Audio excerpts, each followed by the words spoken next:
Today I have one I'm excited to bring you. It's from a new brand on the channel, Fenix, and they're showing off the new TK20R V2. Through the years, I've gotten a lot of questions on Fenix lights and what I thought of specific models, and I just haven't had the experience to answer those. So I was excited when Fenix reached out to start working together with me on the channel, and this is the first of two reviews that I have from Fenix that you'll see in the coming weeks. This is the new TK20R V2, and it's an updated light that's using a Lumens SFT70 LED, producing 3000 lumens, has onboard USB-C charging underneath this cap here, and a 21700 battery. And you can check out more in the description below or at fenixlighting.com. And while you're in the description, make sure to check out my social pages. I've got all those social media sites: Facebook, Twitter, Instagram, and even TikTok.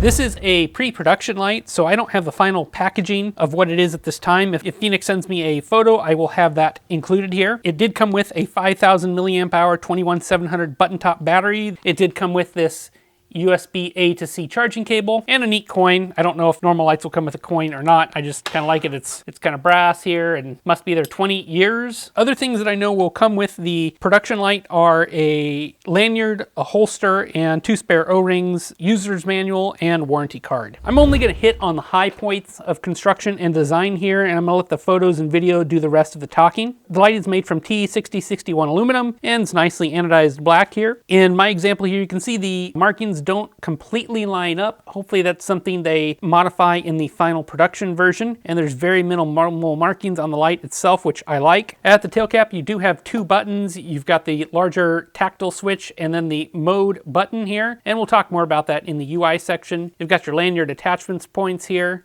The light does not tail stand due to the protruding button there. Inside you've got square cut threads. There's springs on both sides and they're pretty stiff. The pocket clip only mounts here on the side. The body tube has nice concentric knurling here and texture, and it provides a good amount of grip and looks nice, I think. Next is the recharging port cover here, which I think is really the neat thing about this light, or something that I wish other brands would do. Instead of using the silicon cap like Workhos does here, or pretty much any other brand, they have this cap that unscrews, and one full rotation, you've got your LED charge status indicator here and battery level indicator there. And then the opposite side, you've got your USB-C port. This really works effortlessly. It's really a nice fit and finish. You've got O-rings at the top and the bottom here. I can feel them when it screws up. So to charge, all you have to do is plug in your USB-C cable there, and boom, you're charging. Shows red on the backside there. Pretty neat. This just makes sense to me. There's nothing to catch or get in the way like the silicon covers sometimes do. Up at the front of the head here, you just got minimal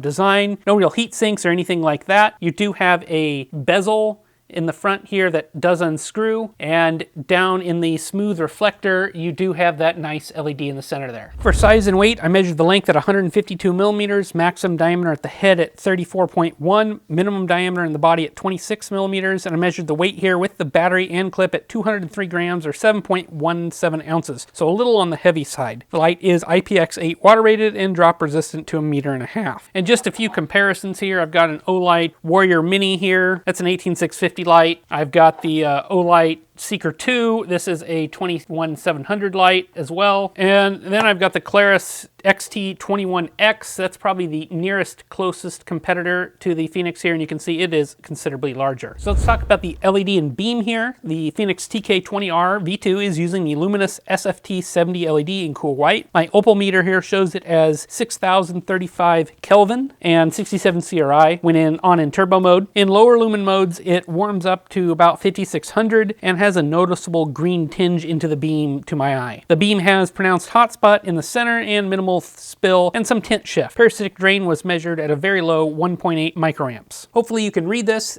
Here are the official outputs for the Fenix TK20R V2 from Fenix. Output of turbo is 3000 lumens, high of 1000 lumens, medium of 350, low of 150, eco of 30, and strobe is at 3000 lumens. It's rated to throw at 475 meters maximum and a candela of 56,600. Okay, here are my night shots for the Fenix TK20R V2. This is running that Lumens SFT70 LED, and it's in a cool white, as you can see here. This is in eco mode, about 30 lumens, and we can see it throws relatively well. Bumping up, we have low at 150 lumens, and this throws to the edge of that neighbor's fence there. That's about 120 feet according to Google Maps. Reaches there easily. Bumping up one more time, this is medium, 350 lumens, and it reaches across the street. Not a problem there. It's about 300 feet. Here is 1000 lumens on high mode, and you can see it lights up across the street nicely.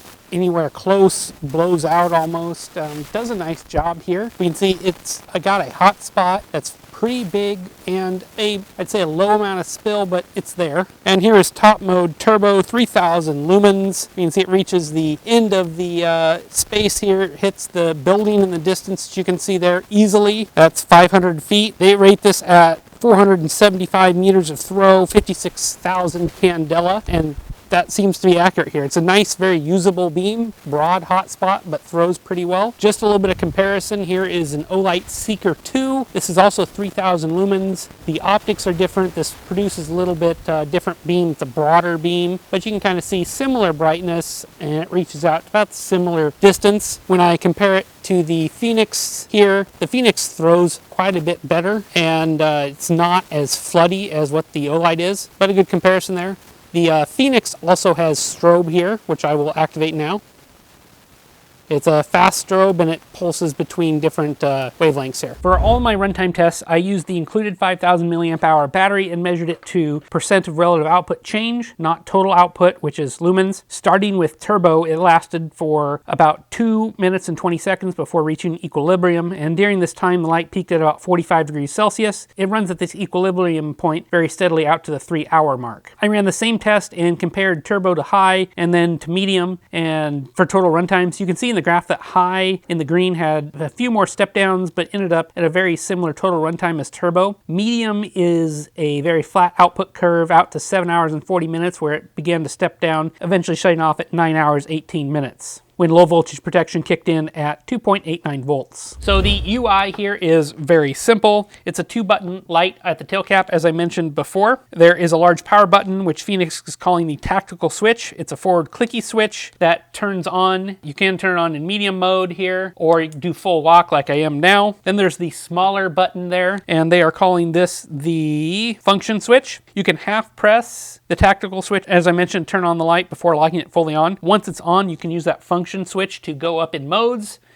There is 5 made modes here. Here's eco, low, medium, high, and turbo. At any time you can press that function button and get to strobe, whether the light is on or off. The light does have memory mode, remembers what mode you were in previously other than strobe, and that's it. Very simple UI. For recharging here, I did already talk about this design of the cover, which I really like. It's a nice robust design, and inside you find that battery port and LED status indicator. I've got a new cable here that I can plug in and kind of show you. As I'm talking, it will increase in speed, and the light's maybe 3/4 charged right now. That LED indicator on the side was red when charging and green when charged, and the light is not capable of being used when charging, and it does support C to C but has no PD charging support there, and you might be able to see here. Looks like it's charging at about 8 watts right now with no PD. These are neat little cables. If you haven't seen them, I'll link to this one in the description below. The light is powered by Fenix's branded button top 21700 battery with a capacity of 5000 milliamp hours. I tested this capacity with my VapeCell S4 Plus charger here and came away with 4863 milliamp hours, so that's pretty good. And I tried the light with an unprotected battery and button top and had no issues. The light functions just fine here, so nothing's proprietary. Charging itself via onboard USB-C with the included battery from low voltage protection at 2.89 volts to full at 4.226, slightly high, took 2 hours and 38 minutes. The light has a soft start charging where the battery is, when the battery is low, and then it jumps to about 3 amps at the very beginning and falls as the battery charges. So it's a little bit of a different curve than what I typically see, but I don't really think this is any problem. So my final thoughts are that I'm excited to see Fenix on the channel. It's a brand that I can find locally at 2 different sporting goods stores and a local gun store, which I think can be appealing to many people if you're in need of a relatively good quality flashlight but don't have the time to wait for an online order. Also, you can find the brand online as well. As for the Fenix TK20R V2, it's a pretty nice semi-tactical light. The controls are easy to use and strobe is easy to access if you want it. It's got a useful beam that's good combination of flood and throw without making too many compromises for either. That said, it's still in cool white, and at the lower tints does have a pretty strong green tinge, and neither of these are my personal preference. But at the higher end of the consumer market, where this light is aimed at in a retail setting, most people won't care like enthusiasts do. The USB-C port cover here I think is a really good design, and I'm surprised more lights don't do something like this. So as always guys, let me know what you think of the Fenix TK20R V2 in the comments below, and if you'll be adding it to your wish list or future buy list. As always, you can pick up this new Fenix release and other Fenix products at fenixlighting.com, and I'll have a link in the description along with my socials and other things. So make sure you check those out, hit that subscribe button, and I will catch you on the next review soon. Thanks for watching.